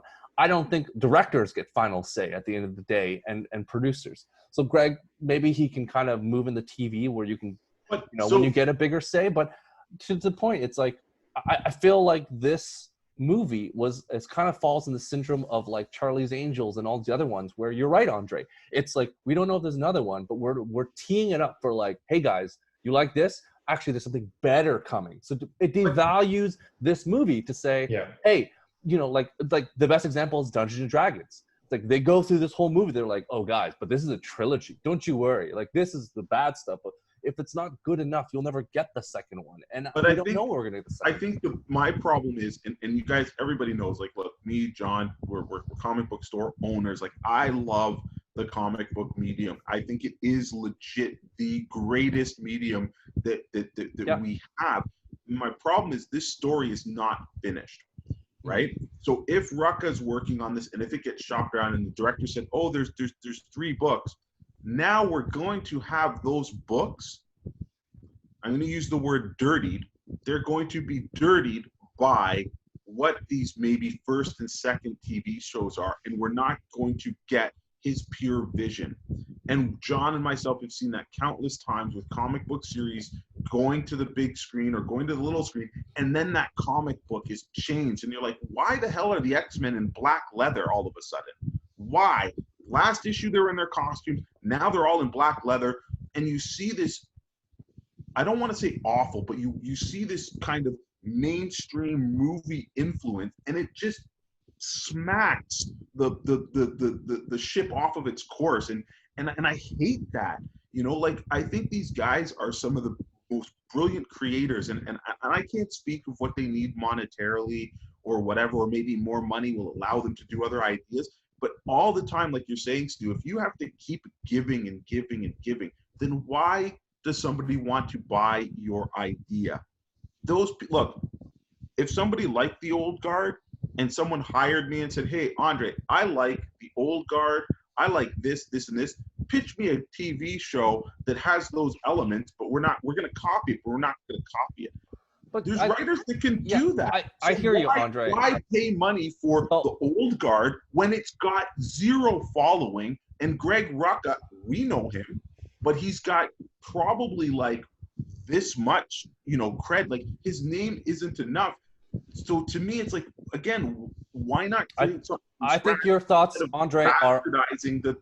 I think your thoughts are echoed by books that are converted to movies, comic books, anyone that's a written form. Because again, when you have thousands of pages, and Rob mentioned it too with Da Vinci Code. Like, when you have something that's so dense and you convert it to a 2-hour property, you're going to lose some things in the wash. You're going to lose something in translation.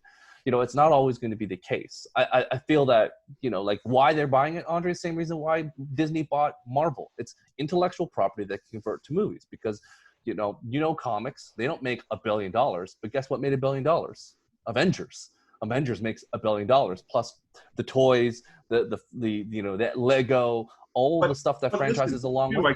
I hear what you're saying, but there is times, and I do understand that movies and televisions have always bought from books or other literary things or sometimes radio plays and movies and stuff, but there are stuff that is just created for the screen, not based on anything, but it's based on like we talked a little bit about Alias has so many so many things shown into the shaker, but it was created for that, for the screen. Look at how bad that Heroes show was, but everybody loved it because they're like, let's take comicdom, throw it into this mixer, mix it up, and puke something on the screen. And for a season or two, it worked. and nobody can get mad at how One bad season, precisely one season. Yeah, one season. Yep, one season. Yep. Precisely one It season. only got one season.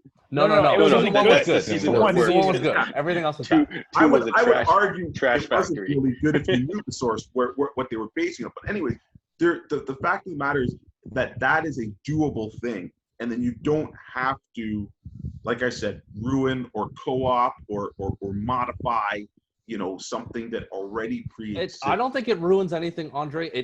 It's a nice compliment to what you already have, but that's a whole other conversation. Yeah, but you know what, Stu? Okay, guys, go. Wait, Tim, I gotta get your thoughts on it because clearly we're dominating the conversation. What are your thoughts quickly on No this? worries. What is the question? All right.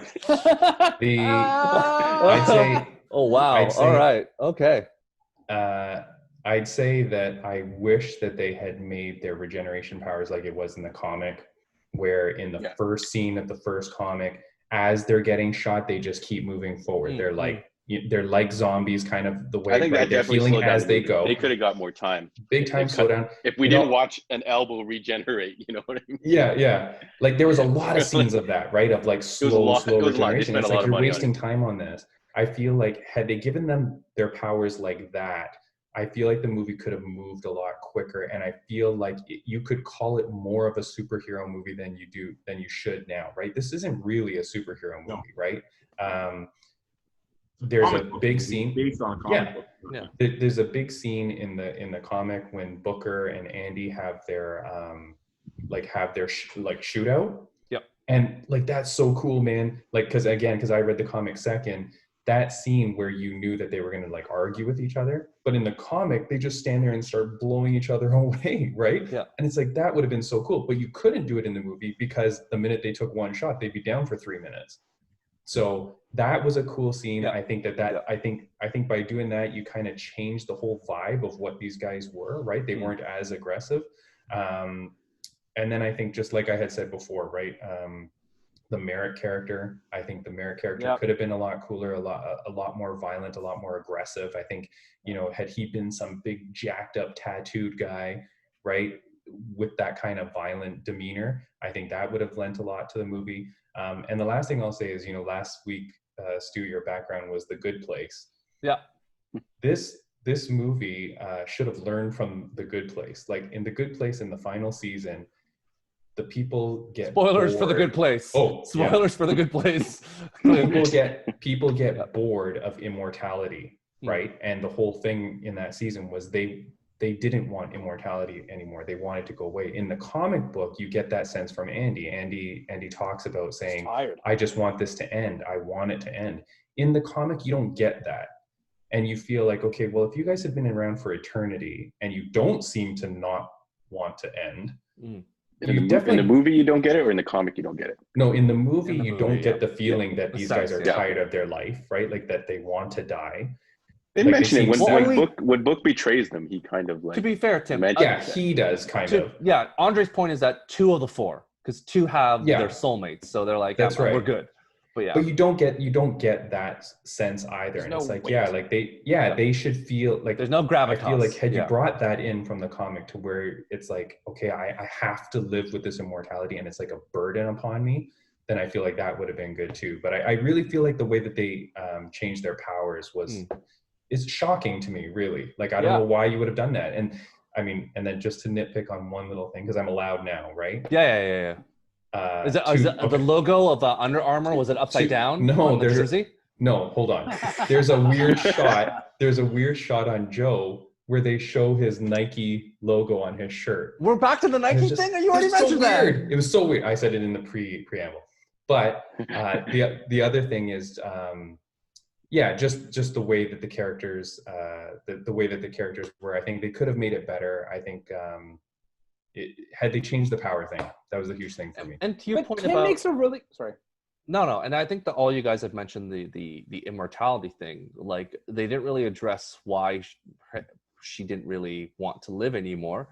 And I think about even the episode of Star Trek Voyager when Q talks about how he's tired of immortality and being omnipotent. Whoa, Star Trek Voyager spoilers! Come on. Yeah. And in that 42 minutes, they do a better job of explaining what it means to be omnipotent, to see everything, to do everything, to be everyone. He's like, I lived as like a tree for 1,000 years. Like, there's nothing left for me to do. I need to die.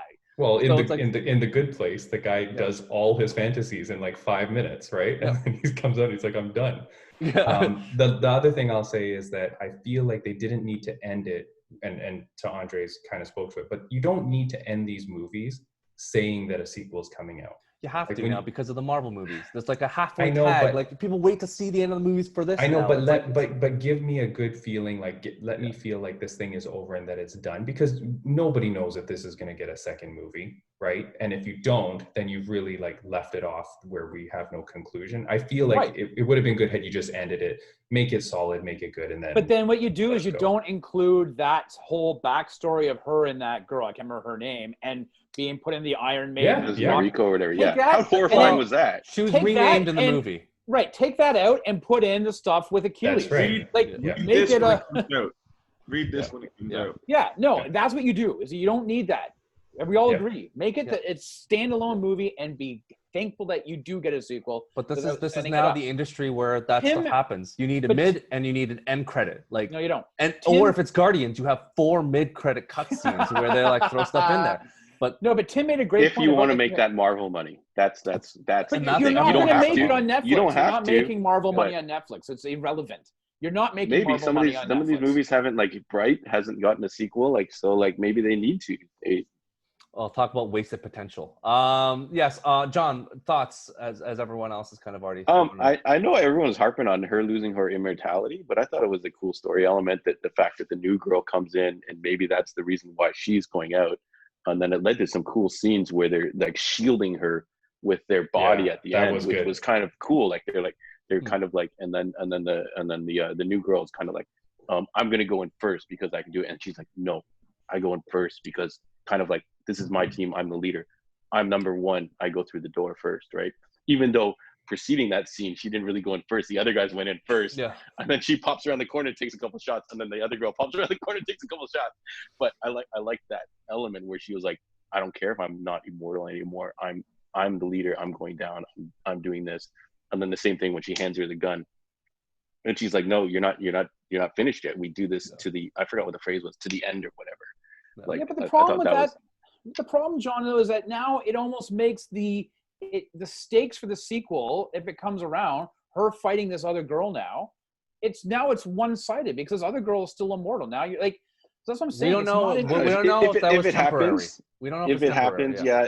If not, maybe this was a backdoor pilot to maybe Charlize now leaves the series, and then those other actors and actresses can now continue the series. They're not strong enough to carry. But this actually brings up a really good point, because we're talking about what you fit into the show or the movie, and that whole scene where she goes to buy Band-Aids was like the first time she did it, and then that other person helped them. I'm like, of all the great content in that trade, you decided to write this new thing in.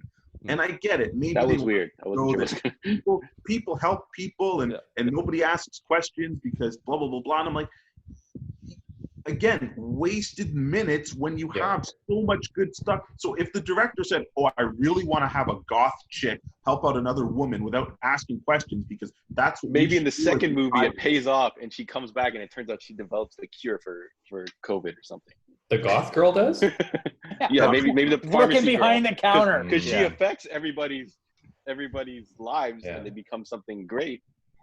But I think that was showing humanity, but that was definitely a scene that was like a little too long. Like I think even all the flashback I could have done with all the flashbacks cut out, and she just talks about them.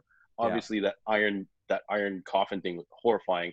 Was to sell the fact that even though you're immortal, you don't want to get caught because this horrible thing can happen. But they kind of sold it later on where they were cutting the pieces off the guys and stuff like that. But it wasn't necessary.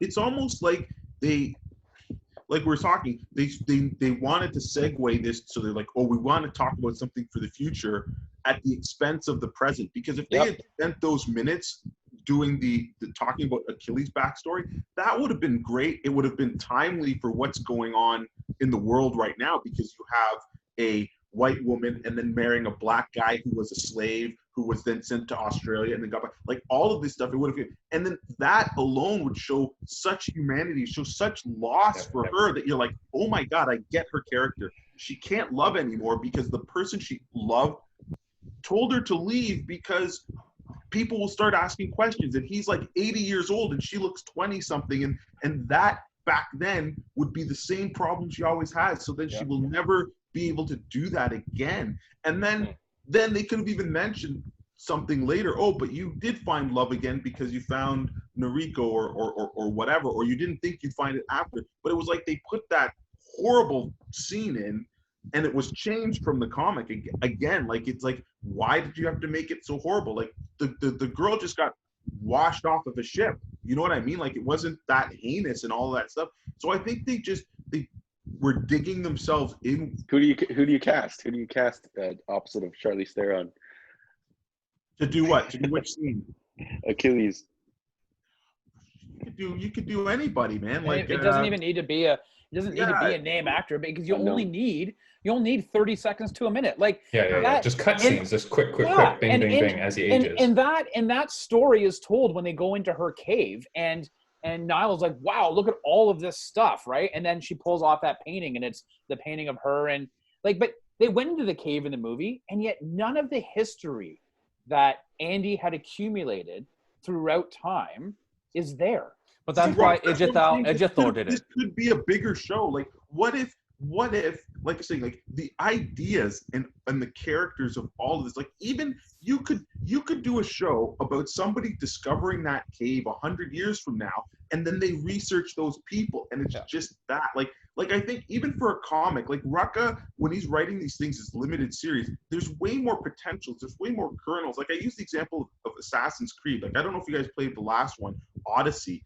The coolest part of Assassin's Creed Odyssey, spoiler alert for you guys out there, at the end of the game, your character from the present meets the character from the past because she's got the staff that's made her immortal. And all of a sudden you're like, well, shit, where has she been all these years? Why isn't she helped? And then she kind of passes on the staff. But I'm like, yo, it was cool seeing what Cassandra did in the past, but I want to see Cassandra through the ages. Like, what did she do? Like, there's so much story nuggets there, like, even in my imagination. So anybody, you could be like, hey, I'm going to tap this writer. Hey, this is our concept. We've got a character who's been alive since the Greek and Sparta wars. And guess what? They're going to be around in the 20th century. So you pick any part in any story, and you can do whatever you want. You've got carte blanche to do that, as long as you do the Russian because Stuart already did that story. And you'd be like, damn, I could do anything with a character. That's gold. Like, that's the best playground, period. But Andre, and that's what Copley's murder board, right, or whatever you want to call that. Yeah. That's what that is. And like, so to say, right, because that's not in the comic, right, unless maybe it's in the next one. But where he's chronicling what these people have done throughout history and all these things, like, that's a show in and of itself, right? You zoom in on one part of his board and go, okay, now let's look at how she saved this or how she did this, like JFK or whatever it is, what historical event or historical person that these immortals ended up having a contributing factor in their life or their success. That's what you put in the show, and like, that could have been really cool too. And which is weird because they put this whole board in there. I'm not too sure what the point was, but it just sets up. They make him the Bosley. They set him up to be the Bosley. I like when they ask him though. I like when she tells him what he's going to do, and he's like, "I'd be honored," kind of like. But response to it. But see, the funny thing is, and again, this is where I'm talking about the influence of one over the other. So in the comic, they just leave him. They're like, "You're lucky. We've got to go because there's a death squad coming." And they're like, if we run into you again, you're gonna like. But then this one, and maybe it's because they got an actor that they're like, we can change it. But then again, in the second series of the comic, they still aren't at that point yet where he is helping them. So I get it. Maybe you want to change parts of the story, but like I said, it really seems that unless this is what Rucka was planning to get to in the third run, but he just decided to get there now. That's what I'm saying. I think a lot of this stuff, it's like jumping around, and I feel so far the comic had a really good organic flow, and then you watch the TV show and they're like, cram this in. I think it's stir it up, go. You're doing it based on Yeah, Andre, I hear you. It's kind of what happened in The Walking Dead, where Kirkman made a decision to cut a hand off a certain character, and then he was like, "There was a mistake. A mistake was cutting off this guy's hand," and then they didn't do it in the TV show. They're like, "It's too hard to do. Too much CGI work. Too much this. Let's just leave his hands intact." Yeah, but because I did in the comic, CGI, but then it didn't make sense. But yeah, go ahead, Rob. Yeah. Sorry, I was just gonna say, listen, we keep talking about, oh, this could be a series and this could be this and that, but I think we have to go back to the main point. They didn't need to make changes from the source material for the movie. This book, as it stands right now, this volume 1 stands, and it could have been a great movie, right? Like, we're Rob, you talking couldn't about cram that. Yeah, you have to make changes. Though. You can't cram that entire thing into a 2-hour movie. But hang on a second, stupid. Wait a minute. Tim said, and to his point, I completely agree. Why, for what purpose do you change Merrick to be? He was still the CEO of a drug manufacturing company. The guy was all tied up and was a lot more villainous than this guy. This guy was a sniveling wannabe villain. Like, why? There was no need for that. There's no need at all. So we're talking about creating all these extra worlds. Who wears a hoodie with a blazer? He's supposed to be like a Zuckerberg the guy from Big Bang Theory.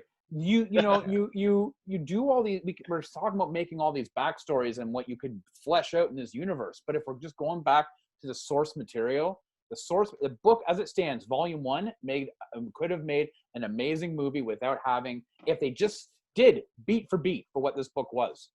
I think it's too difficult to do beat for beat of that. You couldn't do it all, and the book is a lot of stuff in that book that you couldn't translate complete into a movie. I think the happy medium would be to add some flashbacks in there and maybe leave some of the characters intact.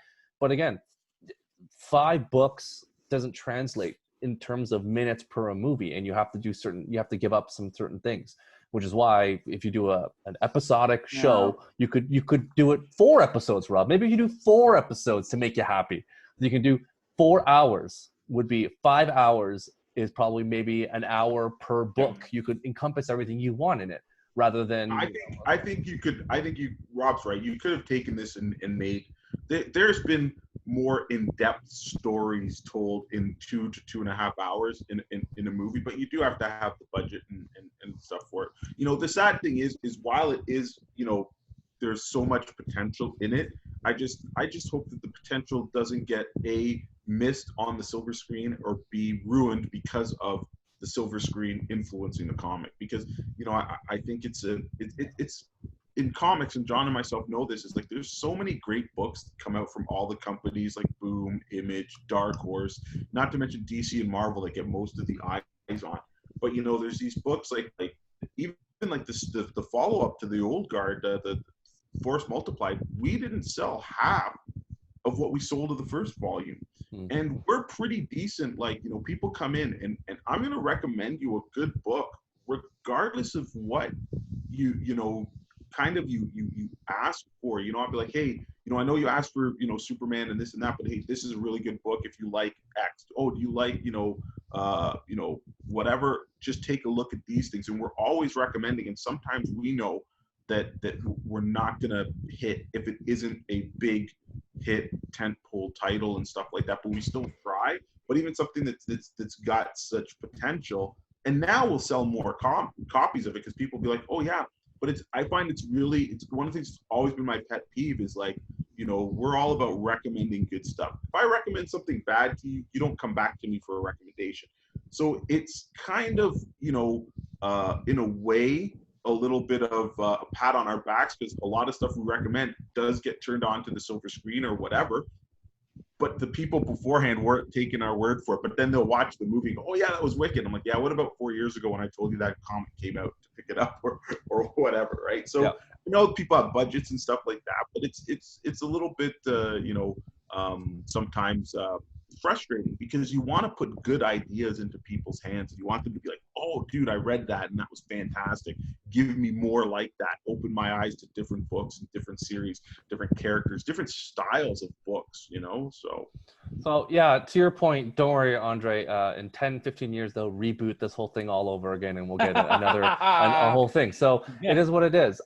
We are going long, super long. So I'm gonna cut it off at that standpoint on a positive note. So in 15 years' time, who's a kid actor right now that we can see in Charlize Theron's role? It'll probably be, by then it'll be Dakota Fanning. Dakota. Oh, good one. Or her sister, the other Fanning. Anyways, nonetheless, maybe she'll do it. Elle Fanning. Hey, good one. Elle Fanning. So one of the Fanning sisters. So nonetheless, thank you so much for watching. And if you managed to listen to this hour plus podcast, good on you. Thank you again for your support, liking, sharing, subscribing. It's really helpful for us to know that people are engaged. We comment back on your comments. I know we had a bunch of people that had their own reviews. Maybe John and Rob will give them some, maybe talk about it on their podcast or their Facebook or Instagram Live as their thoughts. But today we unfortunately ran out of time. So again, we comment and get back to you on the boards and on Facebook, so on YouTube. So please continue to like, share, and do all that fun stuff. John and Andre, where can we find more of you guys on the interwebs? Heroes World Online. So the website Heroes World Online, the Facebook Heroes World Online, the YouTube Heroes World Online. So just go there, like, subscribe, help us get up in the subs so we can start adding other features to our videos and things like that. Yeah, it really helps if you guys like, comment, share, and even if you hey, share this on Facebook. Get some of your friends to check us out and respond. Tell us what you like, what you didn't like. We're really trying to up our social media presence. And here's a hint: everybody loves Tim. The last video. Yeah, no kidding. Like, What's up with that? I was pushing. Yo, Tim's great. Yeah, Tim, you're awesome. Yo, I think Tim's a really cool guy. I was telling people to watch. Yeah, I got a lot of good feedback from Tim A to Z. So there was 26 other Tims who were like, "This is super interested in Timbo." I don't know what it is. Yeah, Tim's taking that pandemic money he's saving and just dishing it out to family members, saying, "I need you to comment on this." I'm just logging in on their accounts. That's all I do. That's for the password. It's easy. Yeah. Tim, where can we find you? Clearly, to share the other 26 Tims out there. Yeah, well, one of my accounts, is Burners. What is it there? XX_Timbo_Slice_XX. Awesome. Thanks, Rob? guys. Yeah, at Rob Gadet on Instagram and Twitter, and see me and John trying to figure out if we're going to be using Facebook Live or Instagram Live on Tuesdays. We still have to secure an actual time to do it. Sometimes it's a bit difficult to see, but just keep following. We could do Facebook Live on Tuesday. Let me know. I'll set it up, man. Yeah, we got to figure a time and now, find us there. It's we're always talking about stuff. John, did you watch Bloodsport yet? Or no, Bloodshot? I've watched Bloodsport many a time. Kumite. Yeah, Bloodshot. Have you watched Bloodshot? Next. Yeah. I'm working on it. Jeez. Yeah. I got interrupted by squeezing in old guy. You're lucky I didn't watch only half of this and go, "Hey guys, I've only seen the first half." So I'm just gonna BS that I've seen the whole thing, and the second half is where it diverts. So it would have been very clear that I had. It would have been really great. Exactly. John was gonna do that, and we'd be like, "We're calling you out on this, John." It would have been really embarrassing for you. We would have been like, "So, why don't you tell us in detail what the third act was?" What about the ending? Yeah. So. Anyways, thank you everyone for watching. Please be safe out there. Thank you again, Rob and Tim and John and Andre. Thank you all. Thank you, See you all later. Thanks, Bye. Peace out. Thanks, guys. Have a great day. All right. See you later.